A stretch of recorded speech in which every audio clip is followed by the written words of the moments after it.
اعوذ باللہ من الشیطان الرجیم، بسم اللہ الرحمن الرحیم، السلام علیکم ورحمۃ اللہ۔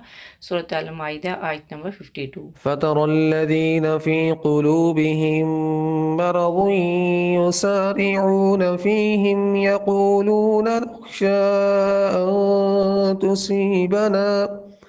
يقولون نخشى أن تصيبنا دائرة فعسى الله أن يأتي بالفتح أو أمر من عنده فيصبحوا على ما أسروا في أنفسهم نادمين۔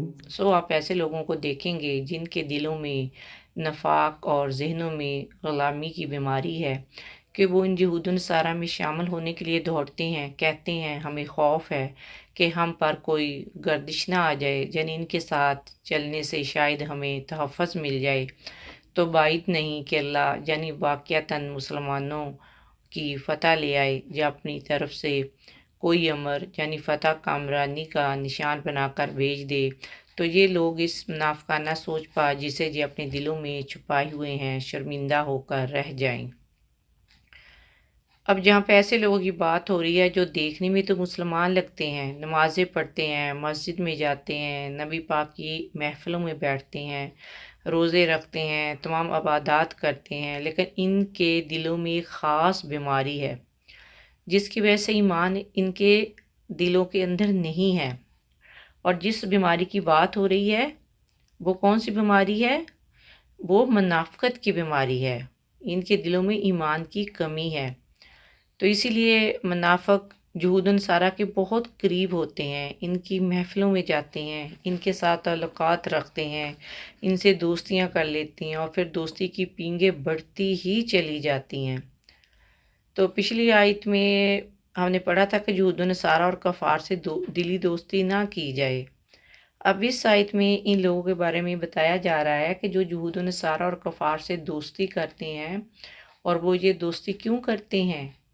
یعنی وہ اس لیے دوستی کرتے ہیں کہ کہیں یہ گردش زمانہ میں نہ پھنس جائیں یا کسی مصیبت میں نہ پھنس جائیں، تو اس خوف سے وہ ان لوگوں سے دوستیاں رچاتے ہیں، کیونکہ ان لوگوں کا خیال ہوتا ہے کہ یہود و نصارہ اور کفار انہیں مشکل وقت سے یا گردش زمانہ سے انہیں بچائیں گے، تو کبھی ٹریڈ کے ذریعے، کبھی پیسے کی ضرورت کے وقت تو یہ لوگ ان کے کام آئیں گے۔ تو ان کو خوف آتا ہے کہ اگر ہمارا بیہیویئر ان کے ساتھ درست نہ رہا یا ان سے ہم نے دشمنی مول لے لی تو پھر ہم بھی تباہ ہو جائیں گے۔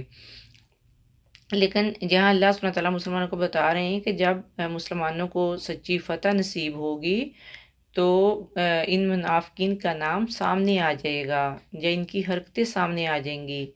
یہ دیکھنے میں تو مسلمان لگ رہے ہوتے ہیں، لیکن اللہ سبحانہ تعالیٰ پبلکلی انہیں ان کے عمل کے ذریعے ایکسپوز کر دیتا ہے۔ ان کے دل کا میلان، ان کی دوستیاں، کلوزنس، تعلقات، یہ سب جو نان مسلم کے ساتھ ہے، مسلمانوں کے حق میں وہ سنسیئر نہیں ہے، ان کے ساتھ انہیں کوئی لگاؤ نہیں ہے، تو اللہ تعالیٰ ان لوگوں کی اصلیت ظاہر کر دیتا ہے۔ اصل میں یہ لوگ منافق ہیں۔ پھر اللہ سبحانہ تعالیٰ فرما رہے ہیں کہ اس وقت انہیں نادم ہونا پڑے گا کہ ہم نے ایسا کیوں کیا۔ اصل میں جو مومنین ہیں وہ کون ہوتے ہیں؟ ان کے دلوں میں مسلمانوں کے لیے تو بہت نرم خوشا ہوتا ہے، مگر کفار کے لیے وہ سخت دل ہوتے ہیں، جبکہ منافقین کا رویہ اس سے اپوزٹ ہوتا ہے۔ یہ جب مسلمانوں سے ملتے ہیں تو ان کا رویہ سخت ہوتا ہے، مگر جب یہ نان مسلم سے ملتے ہیں تو بہت نرم خو، پولائٹلی اور جھک کر ملتے ہیں۔ تو ایکچولی یہاں ان کی منافقت کے بارے میں یعنی منافقت کے بارے میں بتایا گیا ہے کہ نبی اکرم صلی اللہ علیہ وآلہ وسلم اسلام کے غلبے کی جو باتیں فرماتے تھے، انہیں اس پر یقین نہیں تھا، کیونکہ اگر انہیں یقین ہوتا تو ڈٹ کر اسلام کی حمایت کرتے۔ تو اللہ سبحانہ تعالیٰ بشارت فرماتا ہے کہ قریب ہے وہ مسلمانوں کو فتح عطا فرمائے اور اپنے نبی کو کامیاب و کامران فرمائے اور ان کے دین کو تمام دین پہ غالب کر دے اور مسلمانوں کو ان کے دشمن یہود و نصارہ اور کفار پر غلبہ دے دے۔ اور پھر یہ خبر سچ ثابت ہوئی اور اللہ کے فضل و کرم سے مکہ مکرمہ اور یہودیوں کے علاقے فتح ہوئے۔ تو اس آیت میں پہلی بات تو یہ ارشاد فرمائی ہے کہ اللہ تعالیٰ فتح لے آئے، اور دوسری بات یہ ارشاد فرمائی گئی کہ اللہ تعالیٰ اپنی طرف سے کوئی خاص حکم لے آئے، اور پھر سب نے دیکھا کہ کیسے سرزمین حجاز کو یہودیوں سے پاک کر دیا گیا اور وہاں ان کا نام و نشان نہ رہا۔ اللہ سبحانہ وتعالیٰ ہمارے ایمان کو مکمل کر دے، ہمارے دلوں کو منافقت سے پاک کر دے، ہمارے ایمان کو نکھار دے، اسے تر و تازہ کر دے، ہماری دوستی ایسے لوگوں سے کر دے جو ہمیں صحابہ کرام کے قریب کر دے، نبی پاک کی سنت کے قریب کر دے، ہمیں اپنے احکامات کی طرف موٹیویٹ کر دے، تاکہ ہم ان صادقین کے ساتھ قیامت کے دن اٹھائے جائیں۔ آمین یا رب العالمین۔ السلام علیکم ورحمۃ اللہ وبرکاتہ۔